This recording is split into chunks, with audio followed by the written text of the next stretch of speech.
আসসালামু আলাইকুম ওয়া রাহমাতুল্লাহি ওয়া বারাকাতুহু। আপনাদের কি শীত লাগছে? সালামের জবাব যেমন করে দিলেন আমি বুঝছি যে শীত লাগছে হয়তো আপনাদের।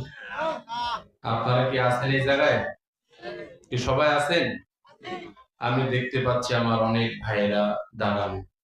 আপনারা বলেন পরিবেশটা রাসূল পাক সাল্লাল্লাহু আলাইহি ওয়াসাল্লাম যেভাবে বলেছেন এটা কি এই অবস্থায় আছে? জোরে বলেন আছে? এই যুবকরা, এই কই যাও? তোমাদের জন্য দোয়া করবো, বিয়ে হোক। বসে যাও, পালাও না, একটাও পালানো যাবে না। বসে যান, আমরা যারা আছি বসে যাই।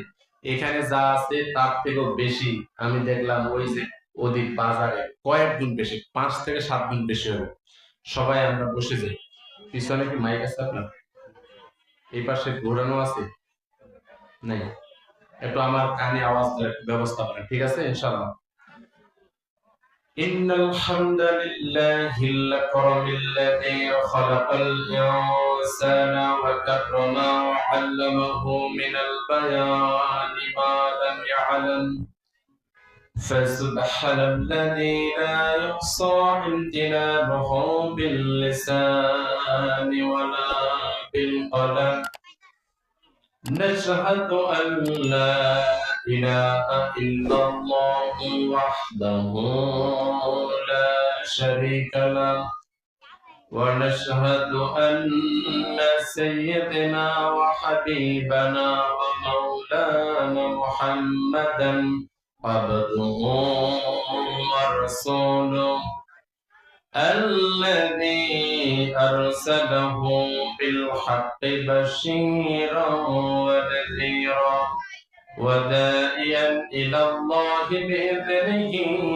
وسراجا وقمرا منيرا আমার সাথে একটু জবান ছেড়ে পড়ি আউযু বিল্লাহি মিনাশ শাইতানির রাজীম বিসমিল্লাহির রাহমানির রাহিম ইয়া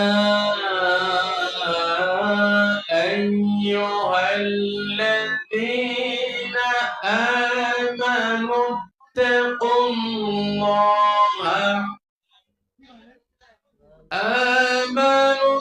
اتقوا الله وابتغوا إليه الوسيلة وجاهدوا في سبيله لعلكم تفلحون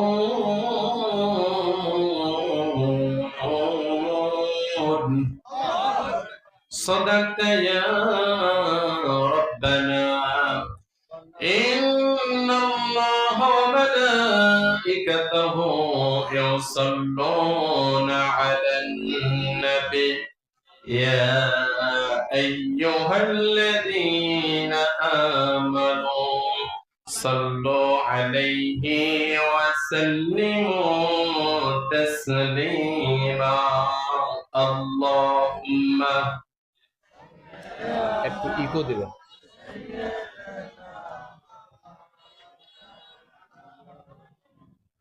وعلى آل سيدنا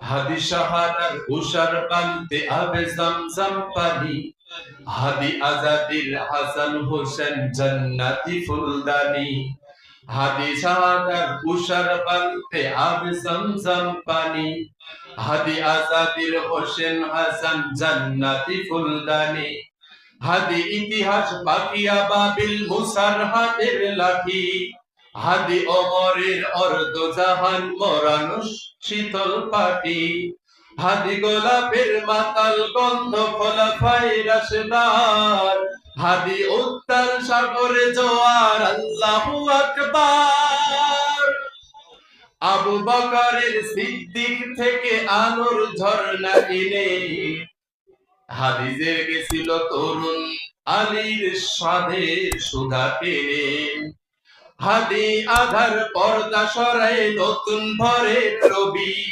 হাদি জুলাইয়ের অগ্রনায়ক বিপ্লবী বিদ্রোহী বিপ্লবী, নতুন সময়ে নতুন সফরে নতুন জিন্দাবাদ, সাত আসমান ভেদ করে ওঠে হাদি জিন্দাবাদ।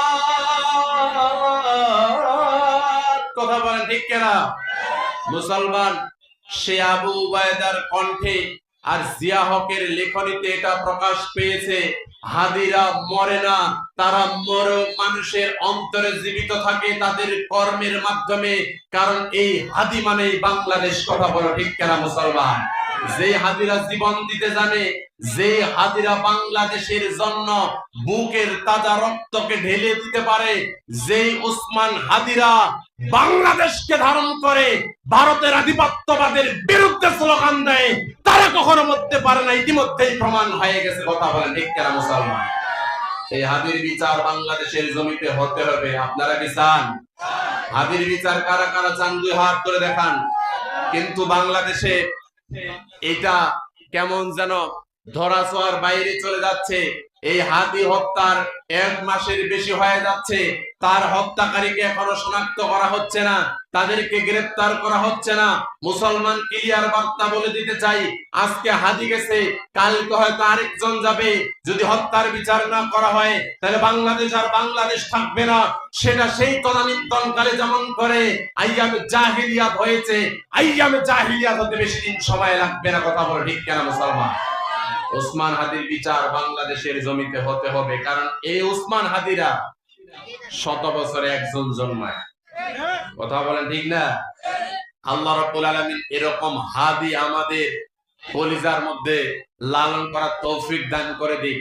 হাদিকে দেখলেই কেন যেন আশ্চর্য হয়ে যায়, মনে হচ্ছে ওই হাদি থেকেও আমাদের অনুপ্রেরণা আছে। আমরা তো সেই বদরের যুদ্ধে মুআজের ইতিহাস শুনেছি, আমরা তো খাব্বাব রাদিয়াল্লাহু তাআলার জীবনী শুনেছি, আমরা তো মুআজ তারপরে খুবাইবের জীবনে শুনেছি, সাদ বিন আবি ওয়াক্কাসের আমরা জীবন শুনেছি, খালিদ বিন ওয়ালিদের ইতিহাস আমরা পড়েছি, হযরত সাদ সালামীর জীবনী আমরা পড়েছি। বাতিলের সামনে মাথা নত করে নাই, এগুলো আমরা শুনেছি। কিন্তু হাদিকে আমরা চাক্ষুষ দেখেছি, তারা কখনো বাতিলের সামনে এই হাদি তার কণ্ঠস্বরকে নিচু করে নাই। কথা বলে ঠিক না? তার বিরুদ্ধে যায় যা, ওসমান হাদি কি করছে? অলওয়েজ সঠিক কথা বলে গেছে, হক কথা বলে গেছে।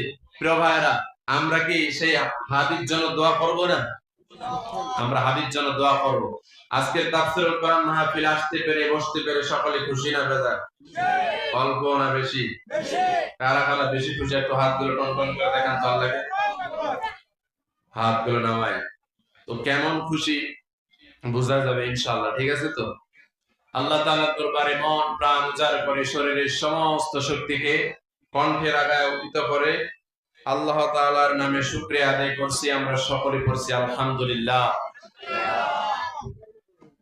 আল্লাহ যদি কয় সামনে নির্বাচন, ওই জায়গায় যে আওয়াজ দিছ ধুলা উড়াই দিছ, আর এই জায়গায় যে আওয়াজ দিছ, দুইটাই যদি তফাৎ হয়, আল্লাহ যদি কয় যে এই জায়গায় কম হয়েছে এই জায়গায় বেশি হয়েছে, কেন জবাব দিতে পারবো? জোরে বলি পারবো? তাহলে জবানের মালিক কে? সে আল্লাহ তাআলার দেওয়া জবানে চিৎকার করে পড়ছি আলহামদুলিল্লাহ। এটা চিৎকার করে হয়েছে। অসংখ্য দরুদ সালাম বিশ্ব মানবতার মুক্তির দিশারি প্রাণপ্রিয় নবী প্রাণপ্রিয় রাসূলের শানে আমরা সকলে পড়ছি সাল্লাল্লাহু আলাইহি ওয়াসাল্লাম। এখানে দেখতে যাচ্ছি কারা বিবাহিত, একটু হাতগুলো দেখি তো। এই আপনারা বিবাহিত? হাতগুলো নাম। অবিবাহিত কারা দেখি? অবিবাহিত? তো আমরা একটু শরীরটা গরম করে নিয়ে আলোচনার দিকে যাবো ইনশাআল্লাহ। আমরা তাকবীরের মাধ্যমে আজকের আলোচনা শুরু করতে চাই। রাজি আছি তো নাকি ইনশাআল্লাহ? তো বিবাহিত যারা আছে তারা রেডি হয়ে যাবেন ইনশাআল্লাহ। আমি বলবো লিল্লাহি তাকবীর, আপনারা বলবেন আল্লাহু আকবার। তো বিবাহিতরা রেডি আছেন তো নাকি? আমিও কিন্তু সেই গ্রুপের, অতএব আমাকে হারায় না বেরো। ঠিক আছে তো? একটু জোরে সোরে পড়বেন ইনশাআল্লাহ। রেডি? লিল্লাহি তাকবীর, বোঝা যাবে এখন অবিবাহিতরা শুনে যে কাদেরটা স্পিড আছে, কাদেরটা শক্তি আছে। অবিবাহিতরা রেডি তো নাকি? হ্যাঁ, লিল্লাহি তাকবীর। দেখছেন বয়স কত, ভোল্টেজ কত, কথা বলেন ঠিক না? আমরা সকলে এবার তাকবীর দিব, লিল্লাহি তাকবীর। আল কোরআনের আলো, আল হাদিসের আলো, কোরআন সুন্নাহ যেখানে, কোরআন নাই যেখানে, ইসলাম আছে যেখানে। সম্মানিত উপস্থিতি, পূর্ব ভাওয়ালগঞ্জ দারুল হিকমা নুরানী কিন্ডারগার্টেন ও হাফিজিয়া মাদ্রাসা থেকে তাফসীরুল কোরআন মাহফিলের সম্মানিত সুযোগ্য সভাপতি জনাব মোহাম্মদ ABM ইসরাইল সাহেব, সিনিয়র শিক্ষক, ঘরপাড়া জগন্নাথ বাগ মাদ্রাসা দিনাজপুর, অবসরপ্রাপ্ত তত্ত্বাবধায়ক প্রকৌশলী। তো উনি একটু আগত যে আলোচনা করতেছিলেন চমৎকার কণ্ঠ। আমি জানি উনি একজন ইঞ্জিনিয়ার ও কোরআন সুন্নাহ থেকে আলোচনা করতে পারে। দ্বীনের রাহবার ছাড়া, শপথের ব্যক্তি ছাড়া সম্ভব নয়, কথা বলেন ঠিক কিনা? মানেন তো নাকি? ইঞ্জিনিয়ার ডাক্তারদের মুখে কোরআন খুব কমে বের হয়, তেমন একজন ব্যক্তি পেয়েছি। ওনাকে আমার মনে হচ্ছে 1 ঘন্টা কথা বলতে দিলে কম করে না হলে 50 আয়াতের রেফারেন্স দিয়ে কথা বলতে পারবে ইনশাআল্লাহ। আমরা দোয়া করি উনি অসুস্থ, আল্লাহ রাব্বুল আলামিন ওনাকে যেন শিফায়ে কামিলা দান করেন, সকলে পড়ি আমিন। আজকের মাহফিলে সম্মানিত প্রধান অতিথি 1 নং চিলাহাট ইউনিয়নের সম্মানিত চেয়ারম্যান জনাব হারুনুর রশিদ সাহেব। উনি কি আসতে চাইছে? আমরা তার জন্য দোয়া করি আল্লাহ রাব্বুল আলামিন তাকে আকিমুদ্দিন ইসলামের জন্য কবুল করুন, সকলে পড়ি আমিন। আজকের মাহফিলের বিশেষ অতিথি জনাব মোহাম্মদ মনসুর আলী সাহেব, ইউপি সদস্য 1 নং ওয়ার্ড, 1 নং চিলাহাট ইউনিয়ন পরিষদ। আমার পূর্বে আলোচনা করেছেন হাফেজ মাওলানা মুফতি মুফিজুর রহমান সাহেব, অত্যন্ত চমৎকার আলোচনা করেছেন। আমার পূর্বে আরেকজন আলোচক এসেছেন, স্টেজে এসেছেন আমার বন্ধুবর উদীয়মান তরুণ বক্তা হাফেজ সালাউদ্দিন সাহেব। উপস্থিত রয়েছেন আব্দুর রহমান সুদাইসি ভাই সহ অনেক আলেম ওলামা। এখানে এসেছেন আমার ওস্তাদ সমতুল্য অনেক আলেম, আমি দেখতে পাচ্ছি ওনারা স্টেজে আসতেছেন, আমি দূরে দূরে ঘুরতেছি। আমরা সকলের জন্য দোয়া করি আল্লাহ রাব্বুল আলামিন সবাইকে কবুল করুন। এসেছেন বাংলাদেশ জাতীয়তাবাদী দলের বিভিন্ন নেতা কর্মীবৃন্দ, এসেছেন বাংলাদেশ জামায়াত ইসলামের দায়িত্বশীল ভাইয়েরা, বিভিন্ন রাজনৈতিক দলের নেতা এবং কর্মী ভাইয়েরা, বিশেষ করে আজকে মিডিয়া এবং সাংবাদিক বৃন্দ, প্রশাসনের ভাইয়েরা, আপনাদের থেকেও কয়েকজন এসেছেন সম্মানিত মা এবং বোনেরা। আলোচনার শুরুতে আবারও একবার সকলকে জানাই সালাম, আসসালামু আলাইকুম ওয়া রাহমাতুল্লাহি ওয়া বারাকাতুহু। জানতে চাচ্ছি আপনারা সকলে কেমন আছেন? আমাদেরকে ভালো রাখেন কে? আল্লাহ তাআলা। সম্মানিত উপস্থিতি, সময় রাত 10টা, আলোচনা বেশি করব না, যতটুকু আলোচনা হবে কোরআন সুন্নাহ থেকে। আমি অনেক বক্তা মেরাজ সম্পর্কে আলোচনা করেছেন, আমি টাচ দেওয়ার চেষ্টা করব ইনশাআল্লাহ। আমি একটা আয়াতে কারিমা আপনাদের সামনে তেলাওয়াত করেছি সূরা মায়েদা। কোন সূরা? সূরা মায়েদা। মায়েদা মানে হলো খাবার ভর্তি টেবিল বা খাসা ভর্তি টেবিল বোঝানো হয়েছে, যেটাকে ওই যে মান্না সালোয়াজে আসছে, এটা অনেক বড় একটা ব্যাকগ্রাউন্ড। সূরা মায়েদা আয়াত সংখ্যা হলো 120। কত? কালকে যদি কেউ বলতে পারবেন? কি বলতে পারবেন? কত নম্বর, কতগুলো আয়াত আছে সূরা মায়েদায়? 120। রুকু সংখ্যা হলো 16টি। রুকু সংখ্যা কয়টি? 16টি। অধিকাংশ মুফাসসিরের মতে এই সূরাটি হলো মদিনায় অবতীর্ণ। 120 আয়াত থেকে আমি তেলাওয়াত করেছি শুধুমাত্র একটি আয়াত, 35 নম্বর আয়াত। কত? জোরে বলি কত? 35 নম্বর আয়াত। আপনাদের কি মনে থাকবে? তাহলে বলুন তো সূরা মায়েদার কয় নম্বর আয়াত থেকে আল্লাহ আলোচনা হবে? কত? 35। আসুন আল্লাহ কি বলছেন।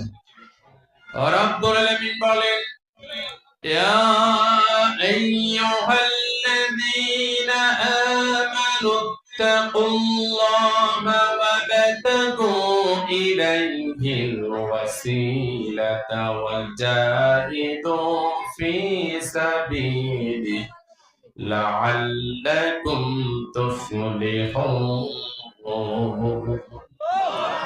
রব্বুল আলামিন বলছেন, হে ইমানদার বান্দাগণ, ও হে বিশ্বাসীগণ, তোমরা রব্বুল আলামিনকে পরিপূর্ণ ভয় করো এবং তোমরা তালাশ করো। আল্লাহ তাআলা বলছেন, নাজাতের পথ ওসিলা তোমরা তালাশ করো, আল্লাহ তাআলার রাস্তায় তোমরা সংগ্রাম করো। আল্লাহ রাব্বুল আলামিন শেষ বেশ বলেছেন, লাআল্লাকুম তুফলিহুন, তোমরা সফল কাম হবে। সুবহানাল্লাহ। একটু মনোযোগী হইয়া সরাসরি সময় যেহেতু সংক্ষেপ, অনেক দূরে যেতে হবে, আল্লাহ তাআলা ঈমানদারদেরকে ডাক দিয়ে বলছেন, হে ঈমানদার বান্দারা, তোমরা আল্লাহ রাব্বুল আলামিনকে পরিপূর্ণ ভয় করো। একটু মনোযোগ হয়ে আল্লাহ তাআলা ঈমানদারদেরকে আল্লাহ তাআলাকে ভয় করার কথা বলেছেন। তার মানে হলো ঈমানদার আল্লাহ তাআলাকে পরিপূর্ণ ভয় করতে পারে না। ঠিক তো? ঈমানদাররা যদি রব্বুল আলামিনকে পরিপূর্ণ ভয় করত, তাহলে রব্বুল আলামিন এই কথাটা এই জায়গায় বলতেন না। আবার রব্বুল আলামিন এই জায়গায় বলেছেন, ওয়াবতাগু ইলাইহিল ওয়াসিলাতা ওয়াজাহিদু ফি সাবিলিহি। তাফসীর মাজহারি আল্লামা কাজী সানাউল্লাহ পানিপতি রাহমাতুল্লাহি আলাইহি বলেন, এই তো 2-3 দিন আগেও পড়ছিলাম, আল্লাহ রাব্বুল আলামিন এই জায়গায় সফল ব্যক্তির 3টা গুণ তুলে ধরেছেন এই আয়াতের মধ্যে। কয়টা? জোরে বলি, কয়টা? সফল ব্যক্তি হবে ওই ব্যক্তিরা যাদেরকে রব্বুল আলামিন ওয়াউদখিলাল জান্নাতা ফাকাদ ফাজ। আল্লাহ তাআলা বলছেন, ওই জাহান্নাম থেকে আল্লাহ যাদেরকে মুক্ত করে যাদেরকে জান্নাতে প্রবেশ করায় দিবে, ওরাই হবে সফল কাম। আর সেই সফল কাম ব্যক্তিদের জন্য, সেই সফল ব্যক্তিদের উদ্দেশ্যে আল্লাহ তাআলা বলছেন, 3টা গুণ যাদের মধ্যে থাকবে তারা হবে সফল। 1 নম্বর হলো ইত্তাকুল্লাহ, আল্লাহ তাআলাকে পরিপূর্ণ ভয় করা লাগবে। ভয় করার পূর্বে রব্বুল আলামিন ঈমানদারদেরকে ডাকতে বলছেন, তোমরা পরিপূর্ণ ভয় করো। তার মানে ঈমানদার আল্লাহ তাআলাকে পরিপূর্ণ ভয় করে না, যার কারণে আল্লাহ ভয় করার কথা বলেছেন। ঠিক তো? ঠিক না? এই জায়গায় যারা আছে, প্রশ্ন, আপনি আমি ঈমানদার কিনা? কি আমরা ঈমানদার না? জোরে বলেন। এই জায়গায় যারা আছে আমরা সকলে ঈমানদার। তার আগে একটা জিনিস টেস্ট করা লাগবে। আপনাদের যেহেতু রেসপন্স পাচ্ছি না, আমার ওয়াজ এর আগে কে কে শুনছেন একটু হাত তুলেন। এই জন্য আমি বুঝা পাইছি করোনা কথা বলেন, ঠিক না? প্রিয় ভাইরা, তাহলে মনোযোগী দেন, একটু ভারতের মতো কাণ্ড কইরেন না। আজকের পরিবেশটা মনে হচ্ছে ওরকম না। সালাউদ্দিন ভারতে গেছি ওয়াজ করতে, উত্তর 24 পরগনা, সেই বারাসাত, তার ফুলপুরা পীর সাহেবের আসল যেখানে মাজার, হুগলি, ওই হাওড়া, আর এই পাশে কোচবিহার, আর আমার মামুর বাড়ি জলপাইগুড়ি হলদিবাড়ির পাশে। এত বলি ভাই, বলেন চিৎকার করে সুবহানাল্লাহ, মানে কিচ্ছু আওয়াজ নেই, একবার চুপচাপ। এরকম দয়া করে থাকেন, একটু রেসপন্স দিবেন, ঠিক আছে তো? ইনশাআল্লাহ কি রাজি আছেন তো? আল্লাহ ঈমানদারদেরকে ডাক দিয়ে বলছেন, তোমরা আল্লাহ তাআলাকে পরিপূর্ণ ভয় করো। এই জায়গায় যারা আছি, আপনি আমি সবাই ঈমানদার, কোনো সন্দেহ নাই। আপনার আমার হয়তো ঈমানের কমতি আছে, ঘাটতি আছে, কিন্তু আপনি আমি ঈমানদার, এতে কোনো সন্দেহ নাই। একটা উদাহরণ প্রায় দিই, তাকে আমি আজকেও বলবো। প্রিয় ভাইরা আমার, বিশ্বনবী বলেছেন, ঈমানের শাখা প্রশাখা হলো 70টা। কয়টা? আল ঈমানু বিদউন সাবউনা শুবাতি আফদালুহা কাউলু লা ইলাহা ইল্লাল্লাহ ওয়া আদনা ইমাতাতুল আযা আনিত তরিক। আল্লাহর নবী বলেছেন, ঈমানের শাখা প্রশাখা হলো 70টা।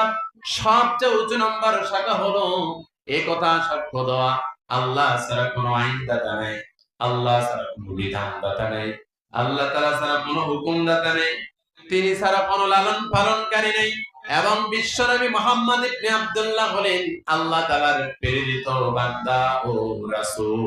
সুবহানাল্লাহ। বান্দা এবং রাসূল। আর সর্বশেষ হলো ইমাতাতুল আযা আনিত তারিক, কষ্টদায়ক বস্তু রাস্তা থেকে সরিয়ে ফেলা। রাস্তায় একটা বিড়াল মারা গেছে, ইঁদুর মারা গেছে, কিংবা ওই যে কুকুর মারা গেছে, রাস্তার মধ্যে একটা গাছের ডাল ভেঙে পড়ে আছে, পা টুকরে পড়েছে, ইমানদার বান্দারা এই গাছটা ওই জায়গা থেকে রাস্তা থেকে সরিয়ে ফেলবে। এটার কার কাজ? ইমানদারের। আর ইমানের সবচেয়ে নিচু নম্বর, মানে সবার শেষ নম্বর শাখাটা এটা। কিন্তু দুঃখের বিষয় হলো সত্য, রাস্তা থেকে কষ্টদায়ক বস্তু সরিয়ে ফেলা তো দূরের কথা, উল্টা রাস্তার মধ্যে গোবর শুকায় বাংলার মুসলমান আছে না নাই? আরো আসতে বলা, রাস্তার মধ্যে গোবর শুকানো যাবে না, ধান গম এগুলো শুকানো যাবে না, কারণ রাস্তার হক হলো 5টা, রাস্তার ওয়াজিব হক হলো 5টা। একটা হলো কষ্টদায়ক বস্তু রাস্তা থেকে সরিয়ে ফেলতে হবে, এটা হলো ইসলামের বিধান। ইমানদার দাবি করার পর উল্টা যদি ওই রাস্তার মধ্যে আপনি গোবর শুকাতে দেন, এটা কি ইমানের কাজ হইল? জোরে বলেন, ইমানের কাজ হইল না? প্রিয় ভাইরা আমার, মনোযোগী হন। আল্লাহ রাব্বুল আলামিন এই জন্য ইমানদারদেরকে ডাক দিয়ে বলছেন, ও হে ইমানদার বান্দারা, তোমরা আল্লাহ তাআলাকে পরিপূর্ণ ভয় করো। আপনার আমার ঈমান কেমন আছে? কেন আল্লাহ বললেন? দেখেন, একটা উদাহরণ দিলে বুঝলেন, প্রায় জায়গায় দিয়ে থাকি।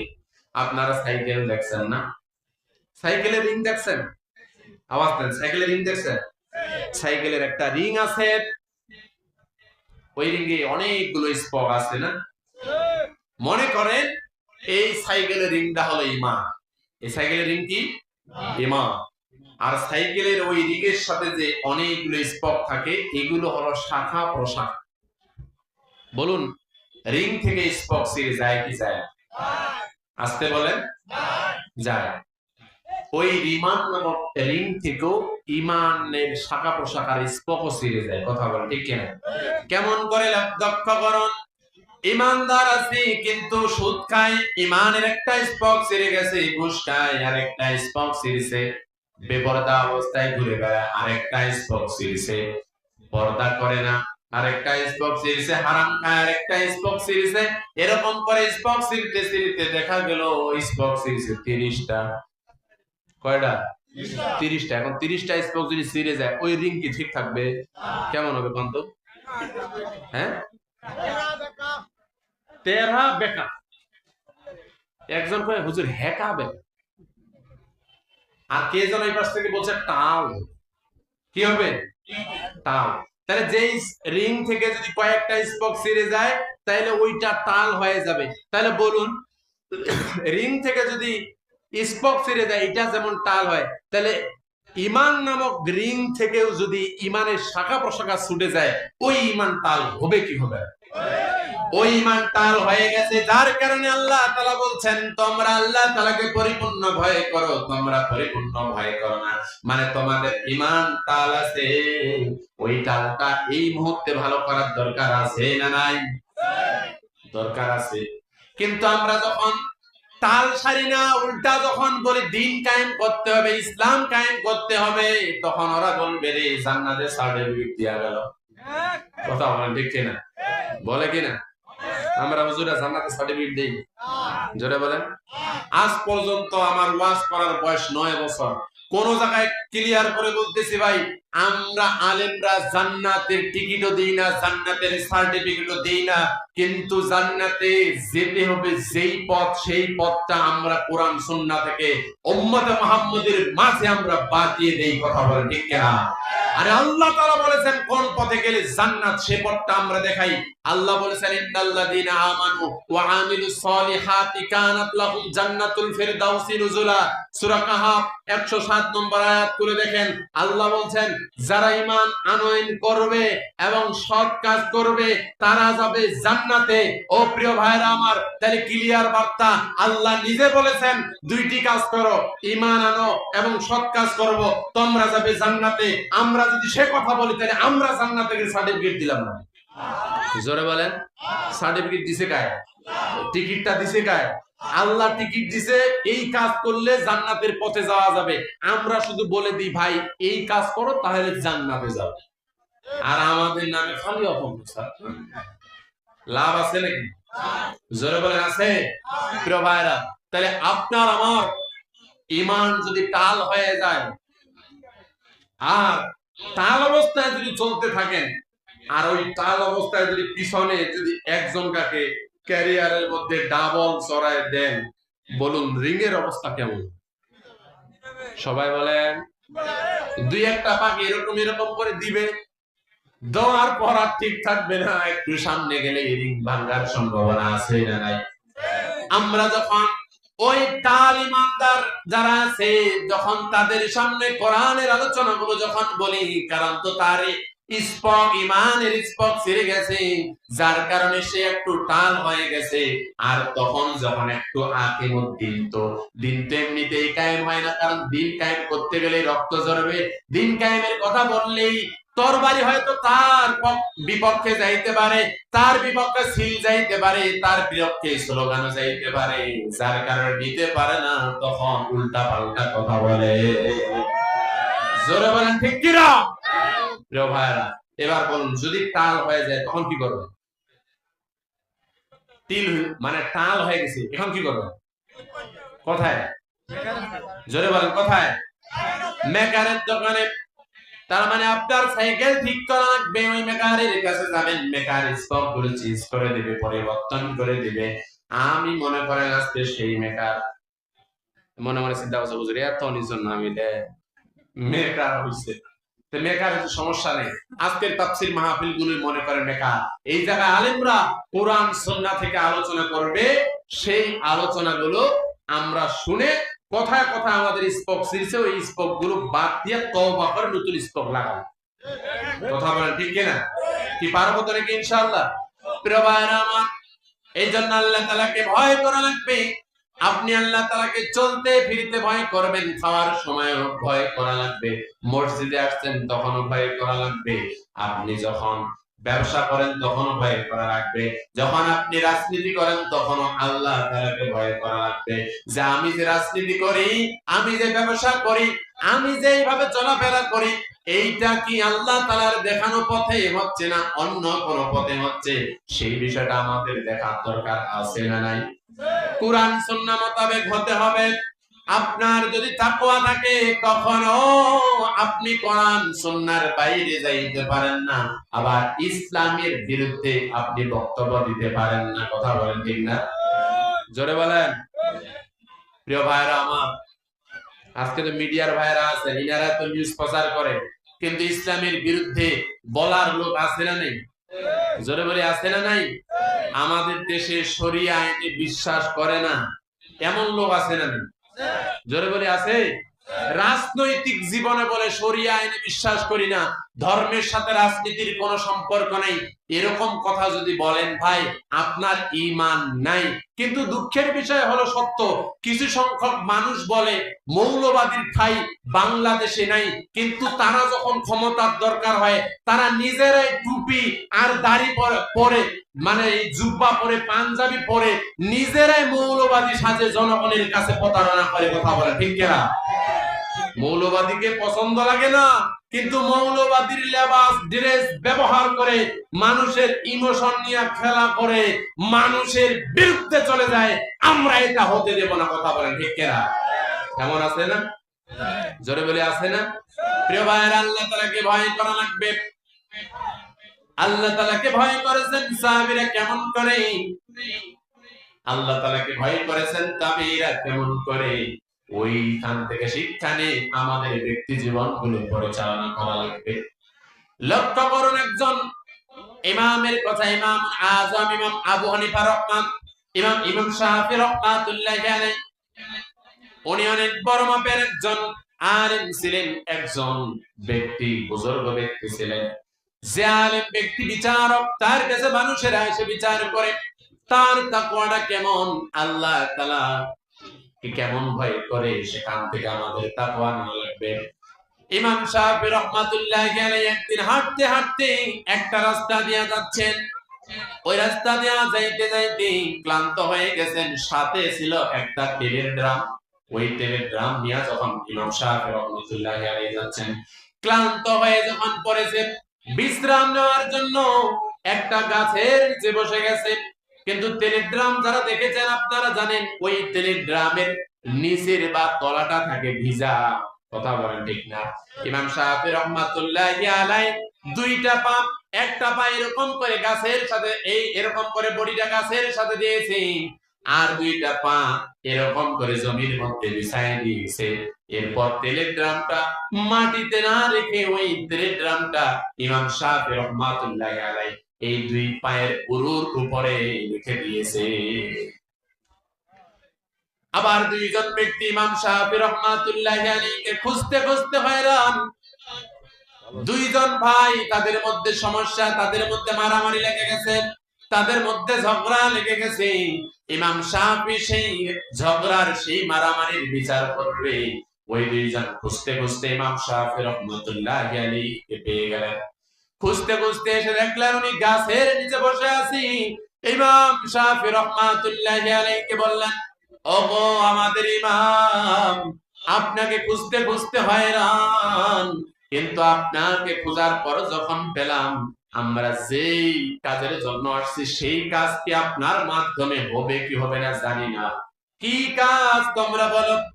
ইমাম শাফি যখন বললেন, ওই দুই ভাই বললেন, আমরা আপনার কাছে আসছি একটা বিচার চাওয়ার জন্য, কিন্তু বিচার আমরা পরে করব, তার আগে আপনার কাছে জানতে চাই, আপনি এমন একজন চালাক ব্যক্তি, আপনি একজন তাকওয়াবান ব্যক্তি, আপনি তো জ্ঞানী ব্যক্তি, আপনি তেলের ড্রামটা আমরা দেখতে পেলাম আপনার পায়ের এই পুরুর উপরে আপনি রেখে দিয়েছেন।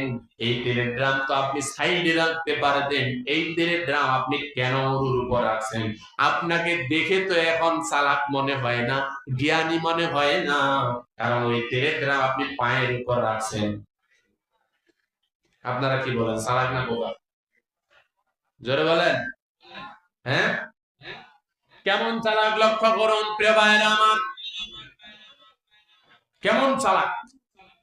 ইমাম শাফি রহমাতুল্লাহ আলাইহি যখন বললেন, শোনো, এই তেলের ড্রাম আমি এমনিতে আমার পায়ের উপর রাখি না। দুইজন ব্যক্তি বললেন, কেন রাখছেন? ইমাম শাফি রহমাতুল্লাহ আলাইহি বললেন, ওই যে তেলের ড্রামের দিকে তোমরা লক্ষ্য করো, তেলের ড্রামের দিকে যখন লক্ষ্য করেছি, দেখে তেলের ড্রামটা ভিজা। ইমাম শাফি বলছেন, আমি এই তেলের ড্রাম ওই মাটির মধ্যে রাখি নাই, না রাখার কারণ হলো আল্লাহ তাআলা বলেছেন, ফামান ইয়ামাল মিসকাল যাররাতিন শাররান ইয়ারা, এক যাররা পরিমাণ, এক ব্যাকটেরিয়া পরিমাণ কেউ যদি খারাপ কাজ করে, এর হিসাব কার কাছে দেওয়া লাগবে? জোরে বলি, কার কাছে? আল্লাহ তাআলার কাছে দেওয়া লাগবে। আমি এই জায়গায় বিশ্রামের জন্য বসছি, আর আমার তেলের ড্রামটা হলো ভিজা। এই যে জমির মধ্যে বসেছি, এই জমি তো আমার নয়, আমার এই জমিটা নয়। আমি যদি এই তেলের ড্রামটা যদি পাশে এইখানে রাখি, তা আমার তেলের ড্রাম তো ভিজা আছে, কিছু মাটি, কিছু কাদা হয়ে আমার তেলের ড্রামের মধ্যে লেগে যাবে। আল্লাহ যদি কিয়ামতের ময়দানে আমি ইমাম শাফিকে বলে, রে ইমাম শাফি, অন্যের জমির মাটিগুলো তোমার তেলের ড্রামে করে নিয়ে এসেছো, আজকের মাটির আগে হিসাব দাও, তারপরে জান্নাতে যাও। এর হিসাব তো আমি দিতে পারবো না, কারণ আল্লাহ তো সব কিছুর হিসাব নেবে। যার কারণে তেলের ড্রাম আমি পাশের জমিতে না রেখে আমার উরুর উপরে রেখে দিয়ে একটু বিশ্রাম করতেছি। আল্লাহ। দুই ব্যক্তি আসছে, আসার পর এবার বলছে, আপনি এত কিছু চিন্তা করেন? এই কথা বলে দুই ব্যক্তি ওই জায়গা থেকে চলে যাওয়া শুরু করছে। ইমাম শাফি দুইজনকে ডাক দে, এই তোমরা এদিকে আসো। কেন চলে যাও? ইমাম শাফি ডাকছে, কেন চলে যাও, কাছে আসো, কি হয়েছে তোমাদের? তোমরা না বিচার নিয়ে আসছিলা? ওই দুই ব্যক্তি বলতেছে, হুজুর বিচার অলরেডি হয়ে গেছে। জোরে জোরে পড়ে সুবহানাল্লাহ। কি হয়েছে? বিচার হয়ে গেছে। বিচার হইল কেমনে জানার দরকার আছে না? দুই ব্যক্তি যখন বলল বিচার হয়ে গেছে, ইমাম শাফি রহমাতুল্লাহ আলাইহি বললেন, কিভাবে বিচার হয়ে গেল বলো? ওই দুই ব্যক্তির মধ্যে একজন ব্যক্তি বলতেছে, এক ভাই বলতেছে, ওই ইমাম, আপনার কাছে এই দুই ভাই আমরা এসেছি, একটা জমির আইন নিয়ে দুই ভাইয়ের মধ্যে মারামারি, কয়েক হাত এই পাশে যাবে, কয়েক আরেক হাত এই পাশে যাবে।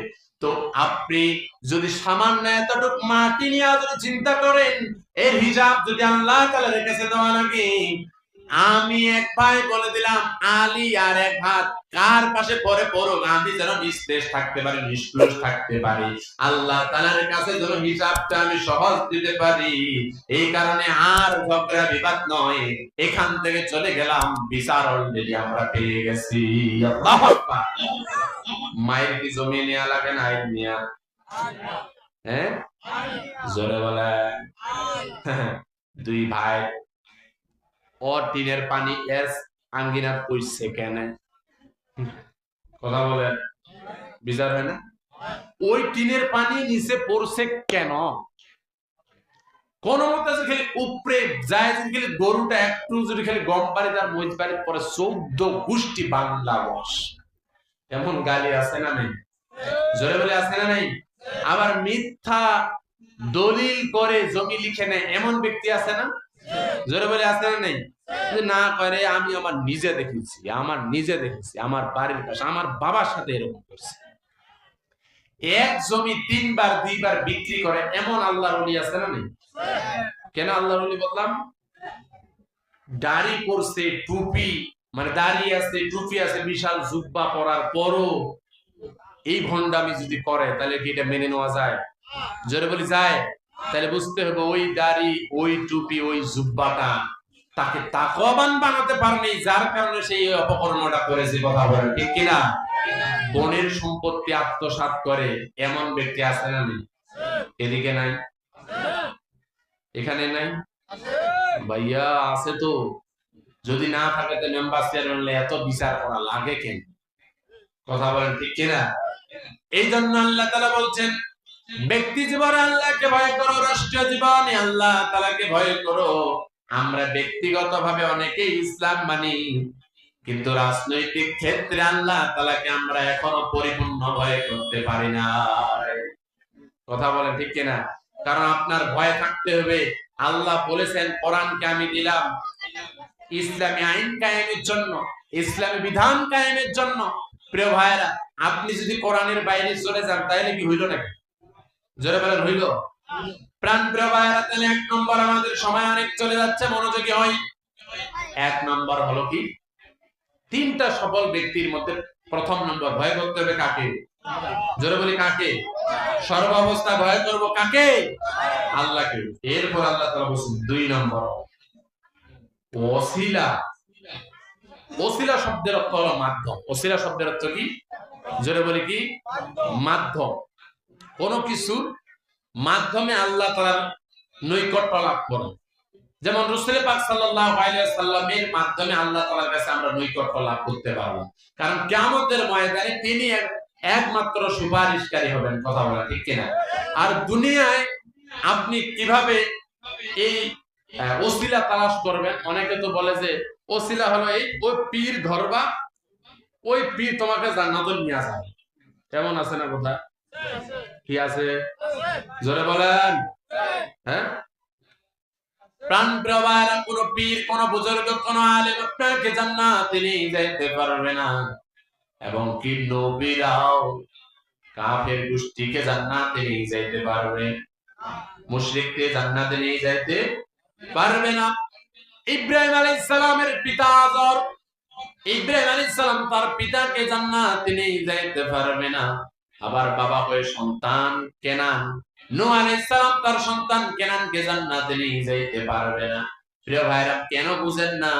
নবীর আপন চাচা আবু তালিব জাহান্নামে, আবু লাহাব তো জাহান্নামে, আবু তালিব জাহান্নামে। সবচেয়ে যার কোন শাস্তি হবে? আপন চাচা ভাইস্তা হওয়ার পরও বিশ্বনবী তার চাচাকে জান্নাতে নিয়ে যাইতে পারবেন না। প্রিয় ভাইরা, স্বামী তার স্ত্রীকে জান্নাতে নিয়ে যাইতে পারবে না। লূত আলাইহিস সালাম একজন আল্লাহ তাআলার পয়গম্বর, তার স্ত্রী হলো শুধুমাত্র বাতিল পন্থীকে সাপোর্ট করত, যার কারণে লূত আলাইহিস সালামের স্ত্রী জাহান্নামী। লূত আলাইহিস সালাম তার স্ত্রীকে জান্নাতে নিয়ে যাইতে পারবে না। প্রিয় ভাইরা আমার, স্ত্রী তার স্বামীকে জান্নাতে নিয়ে যেতে পারবে না। দুনিয়ায় জান্নাতের সার্টিফিকেট পেয়েছে, যখন মৃত্যু অবস্থায় এমন একজন মহিলা যার নাম হলো আসিয়া আলাইহিস সালাম, এই আসিয়া হলো যার স্বামী হলো ফেরাউন। ফেরাউন যখন চরম নির্যাতনে আসিয়াকে ফেলে দিয়েছে, তার শরীর থেকে যখন কাপড়গুলো খুলে নেওয়া হচ্ছিল, তাকে যখন আঘাত করা হচ্ছিল, তাকে যখন অগ্নিকাণ্ডের ওই তেলের ডেকের মধ্যে ফেলে দেবে, এমন সময় আসিয়া আল্লাহ তাআলার কাছে দোয়া করেছেন, মালিক তুমি জান্নাতে তোমার পাশে আমার একটি ঘর বানিয়ে দিও, একটি ঘর বানিয়ে দিও। কথা বলে ঠিক না? আল্লাহ তাআলার কাছে দোয়া করেছেন, আল্লাহ রাব্বুল আলামিন আসিয়ার দোয়া কবুল করে নিয়েছেন। আসিয়া আলাইহিস সালাম জান্নাতে, কিন্তু এই স্ত্রী, ফেরাউনের স্ত্রী আসিয়া কি তার স্বামীকে জান্নাতে নিয়ে যেতে পারবে? তাহলে নবীরা রাসূলরা ব্যর্থ, সেখানে আপনি আমি সান্দু ফান্দু টাইম আছে। এইজন্য ওসিলা আপনাকে নিতে হবে কোরআন থেকে। বিশ্ব নবীকে ওসিলা হিসেবে গ্রহণ করা লাগবে, দ্বীন ইসলামকে ওসিলা হিসেবে গ্রহণ করা লাগবে। দুনিয়ায় নেক আমলের মাধ্যমে আল্লাহ তাআলার কাছে চাইতে হবে। এই ওসিলা কেমন করে দেন?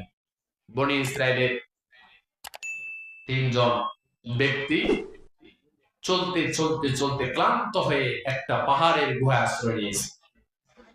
বনি ইসরাইলের তিনজন ব্যক্তি পাহাড়ের গুহায় আশ্রয় নিলেন। হঠাৎ করে ঘূর্ণিঝড়ের কবলে পড়ে উপর থেকে বিশাল আকারের একটা পাথর এসে পাহাড়ের গর্তটা ফিল আপ করে ফেলছে, একবারে ঢেকে গেছে। এমন সময় বাঁচার কেউ নাই। বাঁচার যখন কেউ থাকে না, তখন থাকে একমাত্র আল্লাহ। কথা বলেন ঠিক না? সেই রব্বুল আলামিনের কাছে এই তিনজন ব্যক্তি বলতেছে, কিভাবে এই জায়গা থেকে মুক্তি পাবো? কারণ এই জায়গায় একমাত্র বাঁচাতে পারেন যিনি, তিনি কে? আল্লাহ তাআলা। এক ব্যক্তি আল্লাহ তাআলার কাছে ওসিলা দিয়ে দোয়া করতেছে, রব্বুল আলামিন, ও আল্লাহ, আমি জীবনে ভালো কাজ করেছি। ভালো কাজটা হলো এমন, আমি রাখাল ছিলাম।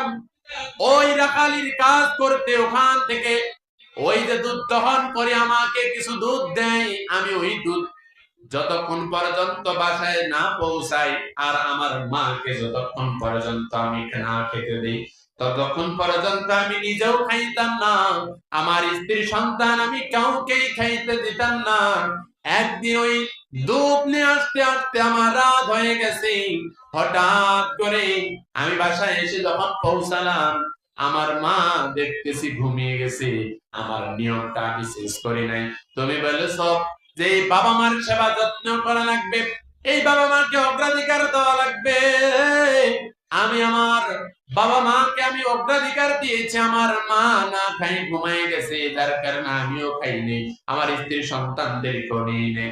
আমার মায়ের জন্য অপেক্ষা করে আছি কখন মায়ের ঘুম ভাঙবে। কিছুক্ষণ যাওয়ার পর আমার মায়ের ঘুম ভেঙে গেল। আমি আমার সন্তান স্ত্রী সহ পাশেই বসেছিলাম। আমার মার ঘুম ভেঙে মা যখন উঠছে, আমাদের দেখতে পেলেন আমি আর আমার সন্তানেরা দাঁড় হয়ে আছি। মা জিজ্ঞাসা করলো, কেন তোমরা দাঁড় হয়ে আছো?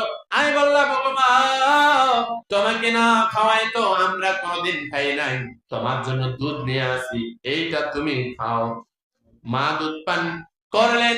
এই সন্তান ওই গুহার মধ্যে আটকে পড়ে আছে। এমন সময় আল্লাহ তাআলার কাছে ফরিয়াদ, আল্লাহ, এই কাজটা শুধু তোমার সন্তুষ্টির জন্য করেছি। ও গো আল্লাহ, এই কাজটা যদি তোমার দরবারে কবুল হয়ে থাকে, এটা শুধু তোমার খুশির জন্য আমি করেছি, তাহলে আমার দোয়া তুমি কবুল আর মঞ্জুর করে নিয়া আজকের এই কঠিন মুসিবত থেকে আমাকে তুমি হেফাজত করো। এই কথা বলা ছাড়া, এই দোয়া করা ছাড়া, সাথে সাথে ওই পাথরটা যে পাহাড়ের গর্তের মধ্যে ছিল, 3 ভাগের 1 ভাগ পাথরটা সরে গেছে। আর এই বাবা মাকে কষ্ট দেওয়া যাবে? জোরে বলেন। কিন্তু বাবা মাকে কষ্ট দেওয়ার লোক আছে না নাই? প্রিয় ভাইরা, যদি খালি একটা সুন্দরী ঐশ্বরিয়া শাবনূর পূর্ণিমার মধ্যে একটা বিয়ে করতে পারে, বাবার বাবা নাই, মার মা নাই, তখন হয় বুড়াবুড়ি।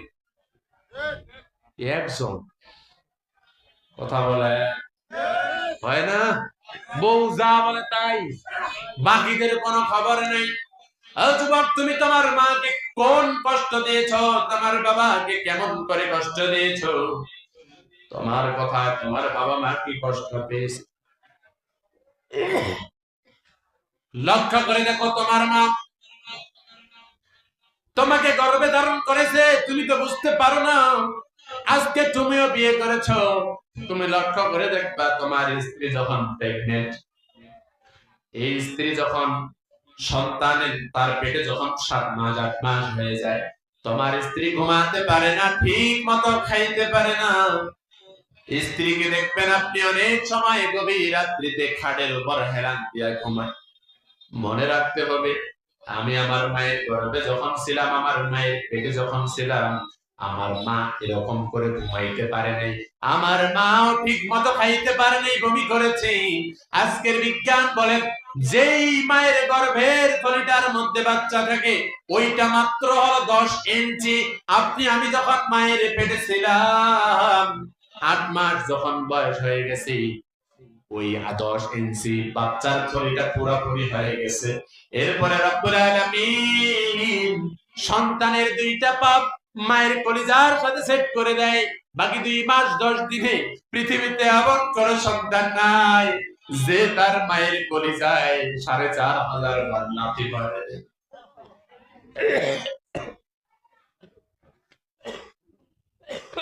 আমি যখন চিন্তা করি আমি আমার মায়ের কলিজা 4500 বার লাথি মেরেছি, এই মাকে কষ্ট দিচ্ছি, আপনার মা কলিজা এমন করে লাথি মেরেছে। বিজ্ঞান বলে একটা সন্তান তার মায়ের 10 মাস 10 দিনে 4500 বার পেটে লাথি মারে, কলিজায় লাথি মারে, সেই মাকে কষ্ট দেয়। কথা বলে ঠিক কিনা? সেই মাকে কষ্ট দেয়। যুবক, ভাবো তোমার মা এই দুনিয়ায় তোমাকে আনার জন্য গর্ভ থেকে যখন ডেলিভারি হবে, ওই মা টেনশনে থাকে, চিন্তায় থাকে, কিভাবে সন্তান আসবে। এই সন্তানের মুখ দেখার জন্য মা কষ্ট সহ্য করেছে, প্রসব বেদনা। পৃথিবীর কোন পুরুষ এই ব্যথা সহ্য করতে পারবে না। কথা বলে ঠিক কিনা? তুমিও যদি একটু ব্যথা সহ্য করতা, তাহলে আর মাকে কষ্ট দিতা না। ওই মা যেদিন গর্ভ থেকে আপনাকে আমাকে এই দুনিয়ায় নিয়ে আসবে, আধুনিক বিজ্ঞান বলে মানুষ সর্বোচ্চ 45 ইউনিট ব্যথা সহ্য করতে পারে। কিন্তু যেদিন আপনার আমার মা এই দুনিয়ার আপনাকে আমাকে আনার জন্য চিৎকার করলো, শরীর থেকে শক্তি জড়ালো, রক্ত জড়ালো, শক্তি শেষ হয়ে গেল, ওই মা আপনার আমার জন্য সেদিন 57 ইউনিট ব্যথা সহ্য করেছে। মানুষের 6টা হাড় যদি একসাথে যদি ভেঙে দেওয়া হয়, মানুষ যেমন করে চিৎকার মারবে, যেমন করে কষ্ট পাবে রে, সেদিন আপনার আমার মা এরকম কষ্ট পেয়েছে, এমন ভাবে চিৎকার মেরেছি। আর এই মাকে কষ্ট দেয়। এই গভীর রাত্রিতে আপনি চিন্তা করে দেখেন, কোন কোন শীতের মধ্যে আপনার সন্তান প্রসাব পায়খানা করেছে, আপনার বিরক্ত লাগে, কিন্তু মা বিরক্ত হয় না। মনে রাখতে হবে, আমি আমার ছোট যখন ছিলাম, শিশু অবস্থায় যখন ছিলাম, আমার মা এরকম করে আমাকে লালন পালন করেছে। ওই রাতের মধ্যে আমাকে চর থাপ্পড় দেয় নাই, প্রসাব পায়খানা পরিষ্কার করে গরম কাপড়ে নিয়ে আমাকে লালন পালন করেছে, 2.5 বছর দুধ পান করিয়েছে। বিশ্বনবী বলেন, পৃথিবীর কোন সন্তান নাই যে তার মায়ের দুধের 1 ফোঁটা ঋণ পরিশোধ করতে পারে। এক সাহাবী তার মাকে যেখানে যায়, কলেতে নিয়ে যায়, পিঠে করে নিয়ে যায়, কাঁধে করে নিয়ে যায়। আল্লাহর নবী বললেন, সাহাবী তোমার মাকে ধরে বেড়ায় কেন? সেদিন বলছেন ওই সাহাবী, ইয়া রাসূলুল্লাহ, আমি আমার মায়ের ঋণ শোধ করতে চাই। বিশ্বনবী বললেন, শোনো সন্তান, তোমার শরীরের চামড়া গুলো যদি তুমি ছিলে যদি তোমার মায়ের জন্য জুতার ফিতা বানায় দাও, তারপর তোমার মায়ের 1 ফোঁটা দুধের ঋণ পরিশোধ করে। কথা বলেন ঠিক না? সেই মাকে কষ্ট দেওয়া যাবে? বাবাকে কষ্ট দেওয়া যাবে? বাবা তো জীবন্ত ডেবিট কার্ড, ক্রেডিট কার্ড, টাকা যখনই চান তখনই পান, না হলেও ঋণ করে আপনাকে দেয়, আপনার লেখাপড়ার জন্য দেয়। কথা বলেন ঠিক না? বাবা জমি বিক্রি করেছে সন্তানের জন্য, গরু বিক্রি করেছে সন্তানের জন্য, ঈদে জামা নতুন একটা নিতে মন চাইছে, টাকার অভাবে সন্তানও চাইছে, বায়না ধরছে, নিজে নেয়নি, সিরা জোতা সিরা জামা পরে গায়ের ময়দানে গেছে, কিন্তু সন্তানকে না দিয়ে রাখেন। কথা বলেন ঠিক না? এই বাবা মাকে কষ্ট দেওয়া যাবে না। আমরা কি রাজি আছি? ভাইরা আমার, 2 নাম্বার ব্যক্তি দোয়া করতেছে, গো মালিক, আমি একটা ভালো কাজ করেছি। ভালো কাজ কি? আমার গ্রামের মধ্যে একজন আমার চাচাতো বোন ছিল, অপরূপ সুন্দরী, সেই দেখতে, কিন্তু আমি তার সাথে অবৈধ জেনায় লিপ্ত হতে চাই, সে আমার সাথে এই কাজে জড়িত হবে না। সে আমাকে শর্ত দিল, যাও তুমি এতগুলো দিরহাম নিয়ে এসো। কোন বর্ণনায় এসেছে 120 দিরহাম তুমি নিয়ে এসো। সেই যুবকটা প্রায় 1 বছর কাজ করে 120 দিরহাম জমায়ে তার বোনকে, তার চাচাতো বোনকে এসে বলতেছে, ওগো সুন্দরী, আমি তোমার শর্ত পূরণ করেছি, আজকে তোমার জন্য আমি 120 দিরহাম নিয়ে এসেছি, চলো তুমি না আমার সাথে ওই ভালোবাসায় যুক্ত হতে চেয়েছো। যখন তারা একান্তে ঘরের মধ্যে চলে গেছে, ওই মেয়েটার যখন শরীর থেকে কাপড় গুলো খুলেছে, এমন সময় মেয়েটা বলে, রে চাচতো ভাই, হে যুবক রে, আজকে ঘরের মধ্যে তুমি যেই খারাপ কাজ করতেছ, এইটা কেউ না দেখো, দেখতেছেন একজন, তিনি কে? জোরে বলি কে? কেউ না দেখে, দেখে তো একজন। সাথে সাথে ওই যুবকটা অনুতপ্ত হয়ে আর ওই খারাপ কাজে যুক্ত না হয়ে ওই যুবকটা চলে আসছে। ওই যুবক, ওই ব্যক্তি এবার আল্লাহ তাআলার কাছে দোয়া করতেছে ওই গর্তের মধ্যে, আল্লাহ, সেদিন তোমাকে ভয় করে, তোমাকে তাওয়াক্কুল করে তোমার কাছে হিসাব দেওয়া লাগবে, এই চিন্তা করে দিরহাম তো দিয়েছি, এত সুযোগ পাওয়ার পরও আমি আমার চাচাতো বোনের কাছ থেকে উঠে চলে এসেছি, জেনা আমি করি নাই, এইটা শুধুমাত্র তোমার খুশির জন্য করেছি। এই আমলের রসিলা হলো আজকের এই গর্ত থেকে আমাকে হেফাজত করো। দোয়া করা সারা রব্বুল আলামিন আরতে 2 ভাগ আছেন, আরেক ভাগ ওই পাথরটা সাথে সাথে সরাই দিয়েছে। সুবহানাল্লাহ। যুবকেরা, শিক্ষা নাও, ওই জায়গা থেকে চলে আসতে জেনা করেন, এই কথা বলেন ঠিক কিনা? জোরে বলেন। প্রয়োজনে বিয়ে করতে হবে নির্দিষ্ট সময়, কিন্তু ছেলেরা আমার কয়, হুজুর কঠিন, যত দোষ আমাদের ছেলেদের। কয় কেন?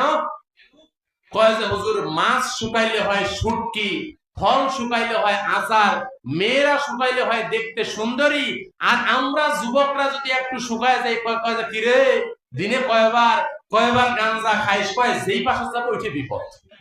কথা বলে ঠিক কিনা? কয় যে বাড়িতে বসে আছি, পড়ালেখা যদি করি তাহলে কয় কি, কয় যে পড়ালেখা করে বাঙ্গি ফাড়ায় ভালো, যদি পড়ালেখা না করি কয় যে চুরি করেও ভাগ পাবে না। কথা বলেন ঠিক না? কয় যদি বিয়ে করতে চাই তাহলে কয় নিজের পায়ে দাঁড়া, আর যদি বিয়ে করতে না চাই কয় যে আই বুড়া হয়ে থাকবো। মানে যাবে কোথায় ছেলেরা? সব পাশে মুসিবতে আছে না নেই? প্রিয় ভাইরা, আছে না নেই? জেনা থেকে বাঁচতে হবে, জেনা থেকে বাঁচতে হবে। এই জন্য প্রাপ্তবয়স্ক হওয়ার সাথে সাথেই বিয়ে করতে হবে। রাজি আছি? যুবকরা তো রাজি আছে, মুরব্বীরা রাজি নেই। আপনাদের সন্তানরা প্রাপ্তবয়স্ক হলে তাদের বিয়ে দিতে হবে, কিন্তু উল্টা আমাদের সমাজে যে কালচার চলে, কালচার হলো তুই তো নিজে খাওয়া পারি না, তোর বউ কি শিলাবতী। কথা বলেন ঠিক না? কি যুবক ঠিক না? অথচ যুবকদের বলেন তারা বিয়ে করতে চায়, জেনা থেকে বাঁচতে চায়। আবার যারা মুরব্বী আছেন তারাও হয়তো 2টা বিয়ে করতেও চান, তাই না? দেখেন, খুশি সংবাদ পাইছে তো। প্রিয় ভাইরা, বাংলাদেশের এই পরিবেশে সম্ভব না। আপনারা দেখেছেন নতুন একটা আইন করেছে, আইনটা দেখলাম যে কি হাইকোর্ট থেকে একটা আইন দেখলাম যে পাবলিশড হয়েছে। সেটা কি, যে যদি দ্বিতীয় বিয়ে করেন তাহলে প্রথম স্ত্রীর অনুমতি লাগবে না। আপনারা খুশি না? শরীয়ত কি বলে? শরীয়ত এমনিতেও বলে কেউ যদি দ্বিতীয় বিয়ে করতে চায় তাহলে প্রথম স্ত্রীর অনুমতি লাগবে না। আল্লাহ নিজে বলেছেন, ফানকিহু মা তাবালাকুম মিনান নিসাই মাসনা ওয়া সুলাসা ওয়া রুবা', তোমরা 2টা বিয়ে করো, 3টা বিয়ে করো, 4টা বিয়ে করো। শেষে আল্লাহ বলেছেন কি, ওয়াইন খিফতুম আল্লা তাআদিলু ফাওয়াহিদা, যদি ন্যায়পরায়ণ আদল প্রতিষ্ঠা না করতে পারো তাহলে একটা বিয়ে করে সন্তুষ্টি হও। বাংলাদেশের জমিনে আদল প্রতিষ্ঠা করা সহজ না কঠিন ওইটা আল্লাহ তাআলাই জানে। যদি একটা বিয়ে করেন, একটা করেছেন, দ্বিতীয়টা যদি বিয়ে করতে যান তাহলে বাড়িতে কিন্তু গন্ডগোল লাগিবে, কথা বলেন ঠিক কিনা? কারণ মহিলা সবকিছু শেয়ার করতে রাজি, স্বামী শেয়ার করতে রাজি না। তবে সেই ক্ষেত্রে মায়েদেরকে বলতেছি, আল্লাহ তাআলা এই বিধান দিয়েছে, ওই বিধানকে অপছন্দ করা যাবে না। ওই বিধানকে কি করা যাবে না? অপছন্দ করা যাবে না। তবে বলুন তো, বাংলাদেশে আদল প্রতিষ্ঠা কি সম্ভব? আপনি বিয়ে করেছেন, দুই স্ত্রীকে সমান চোখে দেখতে হবে। একে যেই চোখে দেখছেন, যেই সুযোগ সুবিধা দিয়েছেন, যেই মানের খাবার দিয়েছেন, যেই মানের পোশাক দিয়েছেন, ওই অপর মানে সেম একই সমপরিমাণ আরেকটা স্ত্রীকে দেওয়া লাগবে। যদি আপনি আদল প্রতিষ্ঠা করতে পারেন তাহলেই আপনার দ্বারা দ্বিতীয় বিয়ে করা সাজে। আর যদি না পারেন, আল্লাহ বলছেন একটাই সন্তুষ্ট থাকো। আরে একটাই তো টিকে না, খালি বউ তালাক হইতে হইতে অবস্থা খারাপ, কথা বলেন ঠিক না? বলুন তো, পরকীয়া বাড়ছে না কমছে? জোরে বলেন। যদি বলেন নাই পারে, তাহলে শুনেন, আগের জামানায় আমার দাদাদের কাছে গল্প শুনেছি, দাদা বিয়ে করতো, 2 বিঘা 3 বিঘা জমি বিক্রি করে, ওটা পণ বলতো, পণ, যেটাকে দেনমোহর বলে, এইটা দিয়ে দাদি নিয়ে আসতে। ভালোবাসার কোনো কমতি নেই, মনে হয় মেড ইন জাপান। আর আজকের যুবকরা বিয়ে করে, শ্বশুর বাড়িতে কয় যৌতুক নিব না, দুলাভাই তখন কয় কি একটা রয়েল কি দিবেন না, একটা জিক্সার, একটা অ্যাপাচি, আর আরেকটা কি রে, আর 1.5 কি দিবেন, আপনার জামাইকে তো দিবেন, আপনার মেয়ে দিচ্ছেন তো আপনি কি একটা ফ্রিজ দিবেন না, একটা 48 ইঞ্চি টিভি দিবেন না, ও স্টার চলছে, স্টার প্লাস, জি বাংলা, জি গোল্ড, আপনার মেয়ে তো দেখবে। এত শ্বশুর বাড়ি থেকে টাকা দেওয়ার পর আর লিপস্টিক, লিপসের লিপাইনা, রাস্কারা, মাস্কারা, সুন্দর চেহারার একটা মেকাওয়ালা বেটিও দিছে, সংসারটা মধুর টিকবে কি? উল্টা 2-4 বছর পর নাই, তালাকের সংখ্যা বেড়ে যাচ্ছে। কেন বলতেছি? আমার বন্ধু কাজী তো কয়, দাদা খালি তালাকের যে সংখ্যা বাড়ছে, কি অবস্থা। এই জন্য প্রাণের প্রিয় ভাইরা, স্বামী স্ত্রীর যে হক গুলো আছে, এগুলো আদায় করার দরকার আছে না নাই? আজকে মানুষেরা স্ত্রীর সাথে কি ব্যবহার করবে সেটা নাই। বিশ্বনবী বলে, আল্লাহ তাআলা বলেছেন, ওয়াশিরহুন্না বিল মারুফ, তোমরা তোমাদের স্ত্রীর সাথে সুন্দর আচরণ করো, সৎ ব্যবহার করো। অধিকাংশ পুরুষ তার স্ত্রীর সাথে সৎ ব্যবহার করে না, কোরআন সুন্নাহ মোতাবেক আচরণ করে না, যার কারণে সমাজে গন্ডগোল আছে না নাই? আল্লাহর নবী যখন কথা থেকে যখন বাসা যাইতেন, বিশ্ব নবী তার স্ত্রীর জন্য হাদিয়া নিয়ে যাইতেন। আল্লাহর নবীকে কিছু সাহাবীরা ওই রুটি খাইতে দিত, গোশত দিত, শাড়ি দিত, আবার দুধ দিত, খুরমা, খেজুর দিত। উনি নিজে খেয়ে যে স্ত্রীর সাথে ঘুমানোর কথা ছিল, ওই স্ত্রীর জন্য উনি হাদিয়া নিয়ে যাইতেন।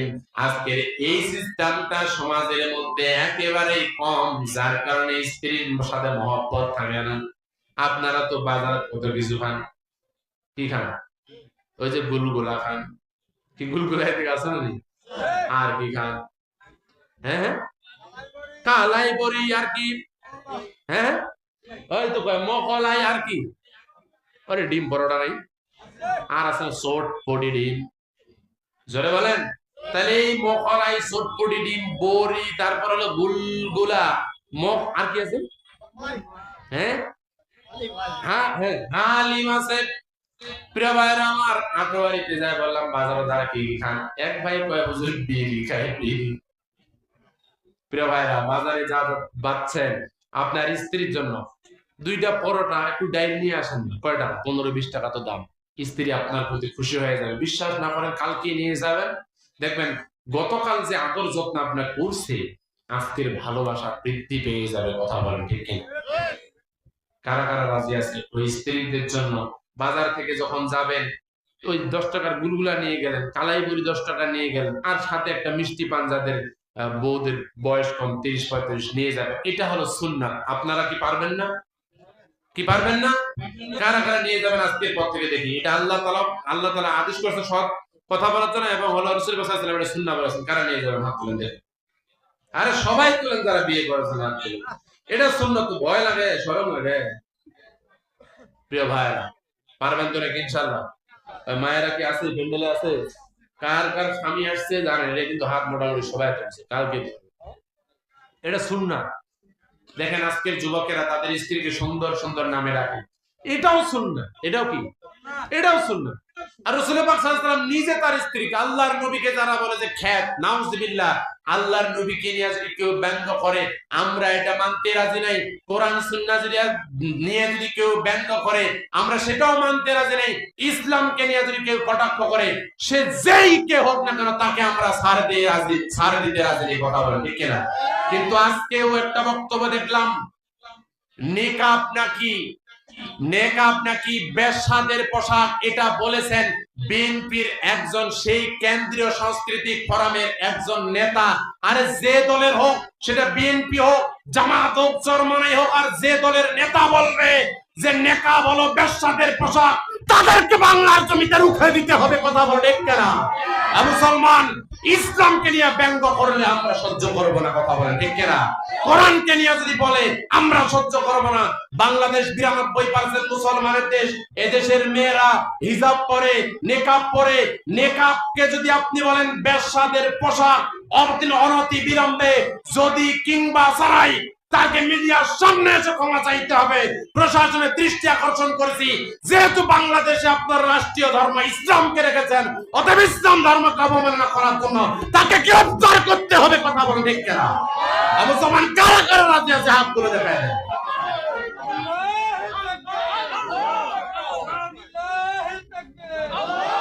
প্রিয় ভাইরা, ইসলামকে নিয়ে যদি আমার বাবা কটাক্ষ করে কোনো টাইম নেই, কারণ আমরা সেই বদর থেকে শিক্ষা নিয়েছি। হুযায়ফা তার বাবার কল্লার দ্বিখণ্ডিত করতে আর 1 সেকেন্ড দ্বিধাবোধ করে নাই। আবু বকর তার সন্তানকে বলেছেন তুমি যদি আমার সামনে আসতে কল্লাটা দ্বিখণ্ডিত করে দিতাম। একইভাবে ওমর রাদিয়াল্লাহু তাআলা তার আপন মামার সাথে বদরের যুদ্ধে তাদের বিরুদ্ধে তরবারি চালিয়েছে। অতএব এখান থেকে প্রমাণ হয় রাসূলুল্লাহ নিজে তার চাচার বিরুদ্ধে আবু সুফিয়ানের বিরুদ্ধে তরবারি ধরেছে। ইসলামের বিরুদ্ধে যে যাবে, বাবা সম্পর্ক মানি না, চাচা সম্পর্ক মানি না, দলের সম্পর্ক মানি না, বুঝতে হবে সে ইসলাম বিরোধী, তার কোনো ছাড় নেই। কথা বলে ঠিক কিনা মুসলমান? এটাই হলো বিধান। আজকে যদি ওইটাই কার্যকর করা হইতো তাহলে বাংলাদেশে এত অপ্রীতিকর ঘটনা ঘটতো না। গতকালকে একজনকে গুলি করে হত্যা করা হয়েছে, ছাত্রদের ভাইকে হত্যা করা হচ্ছে, ছাত্র শিবিরের হত্যা করা হচ্ছে, ইনকিলাব মঞ্চের ওসমান হাদিকে হত্যা করা হচ্ছে শুধুমাত্র একটা কারণেই, কোরআনের আইন বাংলাদেশের মধ্যে নাই, সঠিক বিচার বাংলাদেশের মধ্যে নাই, যার কারণে এগুলো ঘটতেছে। যদি আজকে সঠিক বিচার থাকতো এগুলো হইতো না। কথা বলেন ঠিক না? আচ্ছা বলেন, এতগুলো সিসিটিভির ফুটেজ কে গুলি করলো ওসমান হাদিকে, এইটা কি প্রশাসন জানে না? জোরে বলি জানে না? আমি তো বলতে চাই যদি আপনারা না জানেন তাহলে 5 আগস্টের পূর্বে আমরা হুজুরেরা কার ঘরে গিয়ে শুইছিলাম, কোথায় সেই মেশিন ঘোড়া, কোথায় ক্ষেত বাড়ি, কোথায় ভুট্টা বাড়ি, তখন কেমন করে জানতেন যে ওই জায়গায় অমুক দলের অমুক ব্যক্তিরা আছে, ওই জায়গায় জামাতের অমুক নেতা আছে, ওই জায়গায় বিএনপির অমুক নেতা আছে, তখন কেমন করে জানতেন? তখন যদি জানেন, এখনো জানেন, নাটক বন্ধ করুন। কথা বলেন ঠিক কিনা? এই নাটক বন্ধ করা লাগবে। প্রশাসন সবই জানে কিন্তু ভান ধরে থাকে। আপনারা দেখেছেন আমরা যারা হক কথা বলি, আমি তো আজকে এখানে কথা বলতেছি, এগুলো তো মিডিয়ায় যাবে, দেখবেন ফেসবুকে আমার পাইকারি হারে গাইল দিবে, মানে একবার বাংলা ওয়াশ করে দিবে আমার। অথচ 5 আগস্টের পূর্বে যারা আমাকে বলতো যে আপনি সাহসিক কথা বলেন, আপনি সেই ময়দানে অগ্রণী ভূমিকা রাখেন, আপনি কাউকে পরোয়া করেন না, এরকম প্রশংসা আমার করত। আগে 5 তারিখের আগে যারা আমাকে ভালোবাসতো, 5 তারিখের পর তাদের কাছে আমি এখন খারাপ। কথা বলেন ঠিক না? তাদের কাছে খারাপ কেন? খারাপ হইলেও সঠিক কথা আমাদের বলা লাগবে কি লাগবে না? জোরে বলি লাগবে কিনা? প্রাণের প্রিয় ভাইরা, আপনি আমি আল্লাহ তাআলাকে ভয় করব সেই যুবকের মতো যে যুবক জেনা থেকে ফিরে এসেছে। মনে আছে তো? জোরে বলি মনে আছে তো? 3 নম্বর আর একজন ব্যক্তি দোয়া করে দিয়েছে,